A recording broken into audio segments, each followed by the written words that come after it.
झोली में लगाई रंग कौन अकेला जी है।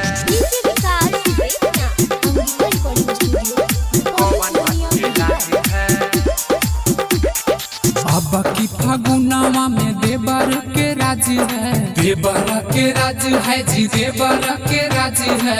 अब की फागुनावा में देवर के राज है। झोली में लगाई रंग कौन अकेला जी है। झोली में लगाई रंग कौन अकेला जी है। मन हलो भौजी हमर बनल मिया जी है, मन हलो भौजी हमर बनल मिया जी है। झोली में लगाई रंग कौन अकेला जी है। झोली में लगाई रंग कौन अकेला जी है। झोली में लगाई रंग कौन अकेला जी है।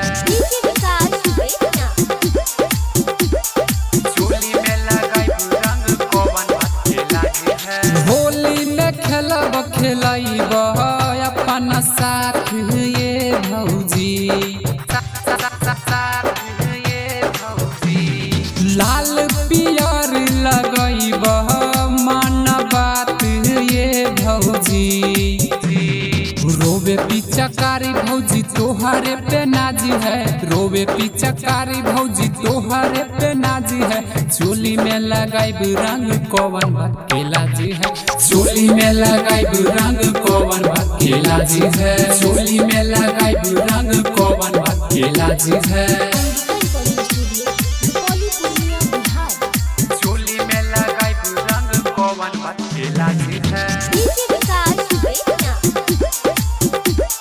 झोली में लगाई रंग कौन अकेला जी है। हम नाइटी देव तुहरो नेक सरिया ये भौजी, सरिया ये भौजी। अपन खोल दीहन चल कमरिया ये भौजी।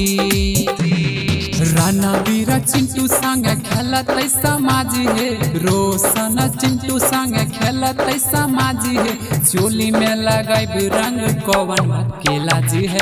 झोली में लगाई रंग कौन अकेला जी है। झोली में लगाई रंग कौन अकेला जी है।